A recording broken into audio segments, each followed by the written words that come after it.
नमस्कार व्यूअर्स, मैं हूं अमीश देवगन और आप देख रहे हैं देश का सबसे चर्चित और लोकप्रिय कार्यक्रम आर पार। आज से ठीक 8 दिन बाद यानी 7 मई को तीसरे चरण की वोटिंग शुरू होगी, लेकिन इस वोटिंग से पहले मुस्लिम आरक्षण के मुद्दे पर कांग्रेस बुरी तरह घिर चुकी है। प्रधानमंत्री मोदी ने खुलकर कहा है कि कांग्रेस ने संविधान के खिलाफ जाकर धर्म के आधार पर आरक्षण दिया, तो दूसरी तरफ गृह मंत्री अमित शाह ने कहा कि कांग्रेस पार्टी ने एससी, एसटी और ओबीसी वर्ग का हक मारकर उनके हिस्से का आरक्षण मुसलमानों को दे दिया। तो दूसरी तरफ कांग्रेस भी अपनी सियासी एजेंडे के साथ मैदान में कूदी है और राहुल गांधी ने कहा है कि बीजेपी के लोग आरक्षण खत्म करने की कोशिश कर रहे हैं। यानी सत्ता पक्ष से लेकर विपक्ष तक सभी इसी मुद्दे पर चुनावी मैदान में कूद गए हैं। तो क्या अगले चरण में आरक्षण के मुद्दे पर चुनावी लड़ाई लड़ी जाएगी? क्योंकि अमित शाह का एक फेक वीडियो भी सामने आया है जिसके ऊपर दिल्ली पुलिस ने एक बड़ी कार्रवाई करी है और रेवंत रेड्डी जो कि तेलंगाना के सीएम है उनको नोटिस तक भेज दिया है।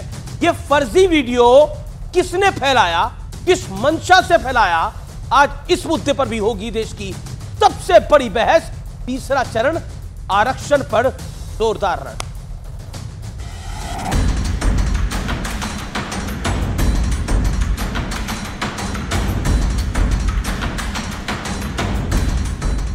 उनका मैनिफेस्टो, और मैंने कहा इस पर पूरी तरह मुस्लिम लीग की छाप है। ये जिस प्रकार से संविधान की धज्जियां उड़ा रहे हैं, जिस प्रकार से लोग बाबा साहब आम्बेडकर को अपमानित करते हैं, एससी, एसटी के आरक्षण पर भी खतरा तलवार लटका देते हैं, ओबीसी का तो जीना मुश्किल कर देंगे। क्या मुझे देश की जनता को प्रशिक्षित करना चाहिए कि नहीं करना चाहिए? तीसरे चरण की टक्कर से पहले आरक्षण पर जोरदार रण छिड़ गया है। कांग्रेस पार्टी ने हमेशा एससी, एसटी और ओबीसी के आरक्षण पर हमले किए हैं। कर्नाटक में उनकी सरकार आई, 4% माइनॉरिटी आरक्षण किया। आंध्र प्रदेश में उनकी सरकार आई, वहां पर भी 5% माइनॉरिटी आरक्षण किया।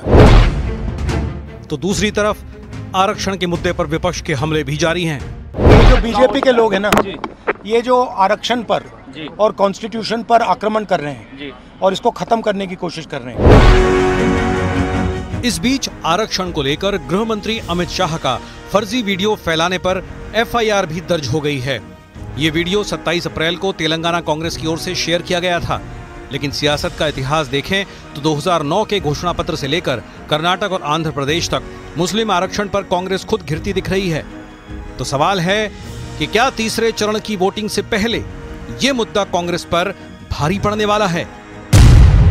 आज इसी सवाल पर होगी देश की सबसे बड़ी बहस।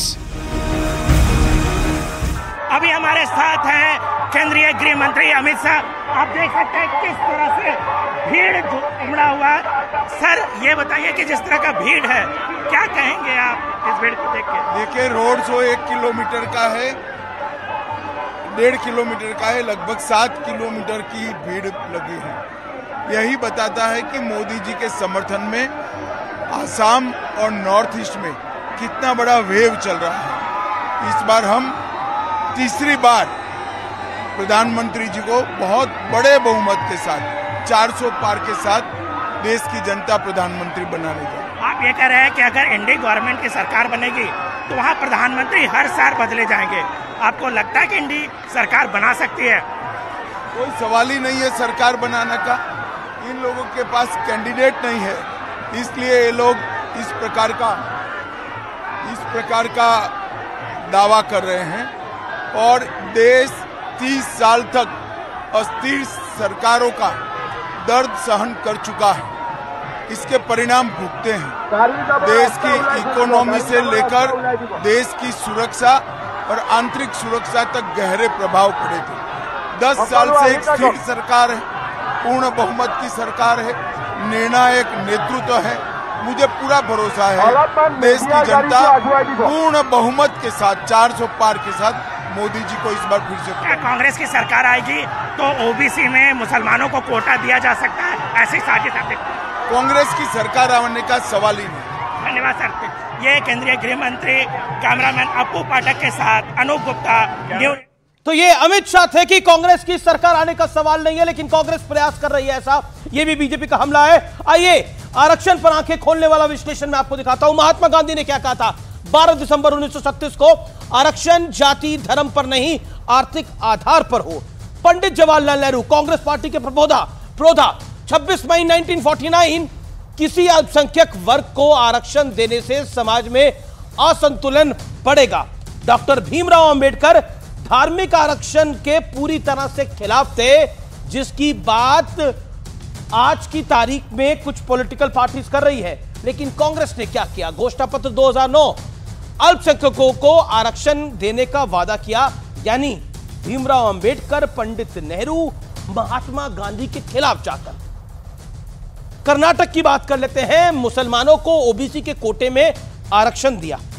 आंध्र प्रदेश की बात कर लेते हैं, कोर्ट से कई झटकों के बावजूद 2004 से 2011 के बीच मुस्लिम आरक्षण का प्रयास किया। ऑनरेबल हाई कोर्ट और फिर सुप्रीम कोर्ट ने इसको स्ट्राइक डाउन किया, फिर कांग्रेस रुकी, बर्ताव में आ गई। लेकिन अब बड़ा प्रश्न यह है, कांग्रेस की आरक्षण नीति के पीछे क्या वोट बैंक वाली